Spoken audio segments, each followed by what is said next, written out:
जय हिंद दोस्तों, स्वागत है आपका हमारे यूट्यूब चैनल गवर्नमेंट के अंक पर। आज की डिक्टेशन राजस्थान पत्रिका, गति 80 शब्द प्रति मिनट। टॉपिक नई चुनौती, दिनांक 7 जुलाई। दोस्तों, अगर आप हमारे चैनल पर नए हैं तो हमारे चैनल को सब्सक्राइब जरूर करें, साथ ही साथ बेल आइकन को भी दबा दें ताकि आपको हमारी वीडियो सबसे पहले मिले। और दोस्तों, अगर वीडियो पसंद है तो वीडियो को लाइक शेयर कमेंट जरूर करें। चलिए दोस्तों, मन को कीजिए एकाग्र, डिक्टेशन करते हैं स्टार्ट। डिक्टेशन स्टार्ट होगी 5 सेकंड में। रेडी।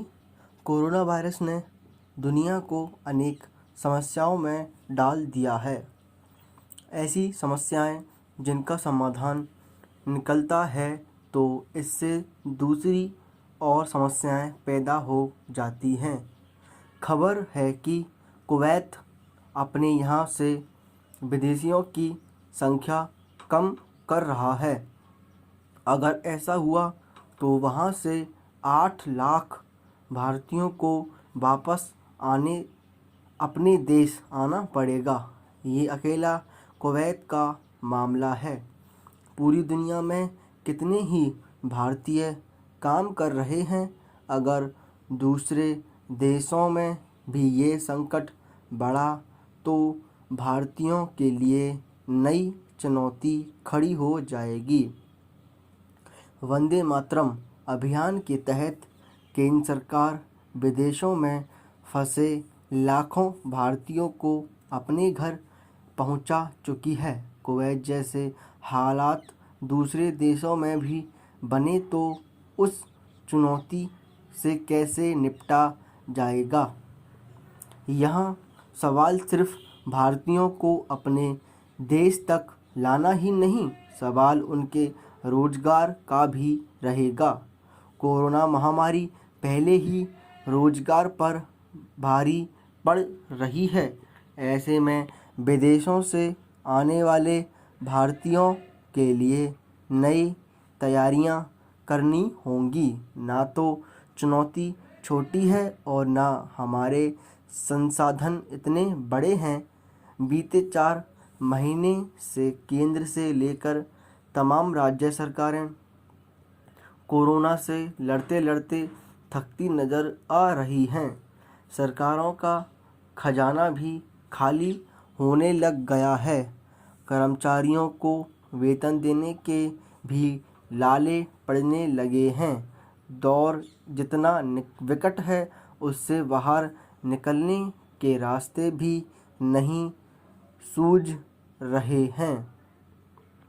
आत्मनिर्भर भारत जैसे अनेक अभियान तो आज भी ज़रूरत ही कहे जाएंगे, लेकिन इसे भी जन भागीदारी से ही सफल किया जा सकेगा। केंद्र और राज्य सरकारें तमाम मुद्दों पर आपसी विचार विमर्श करके हल तलाश रहे हैं, लेकिन कुवैत से आ रही खबर परेशानी को बढ़ाने वाली है। विदेश तथा दूसरे राज्यों से आने वाले के लिए सरकार को नई योजना बनानी होगी। इसके लिए सबसे पहले तो इन लोगों का डाटा तैयार करना चाहिए। इसके बाद श्रम मंत्रालय को उद्योगपतियों को साथ में लेकर इस विषय में ब्लूप्रिंट तैयार करना चाहिए। लॉकडाउन के बाद लाखों की संख्या में मजदूर देश के प्रमुख बड़े शहरों से पलायन करके अपने गांव चले गए हैं। उद्योग धंधे शुरू करने के लिए मजदूर नहीं मिलने की समस्या भी सामने आ रही है। ऐसे में दूसरे देशों से आने वाले मजदूरों को यहाँ समायोजित करने की योजना को अमली जामा पहनाया जा सकता है। ये संकट का दौर है और हमें अपने पैरों पर खड़े होकर दिखाना होगा।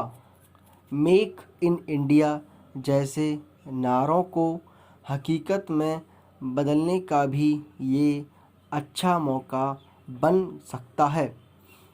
चीन के वर्चस्व को तोड़ने का यही समय है, लेकिन सब निर्भर करेगा ठोस रणनीति पर।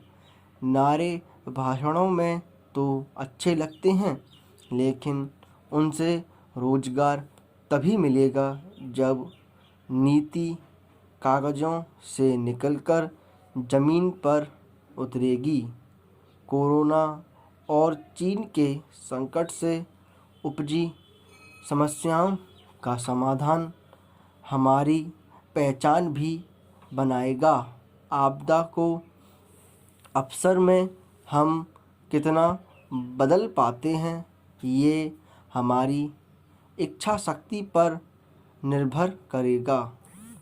आने वाले एक साल में यदि राजनीतिक दल बेवजह की राजनीति ना करने की ठान लें तो कोई कारण नहीं कि हम कोरोना संकट के रूप में आई इस आपदा को अवसर में ना बदल सकें।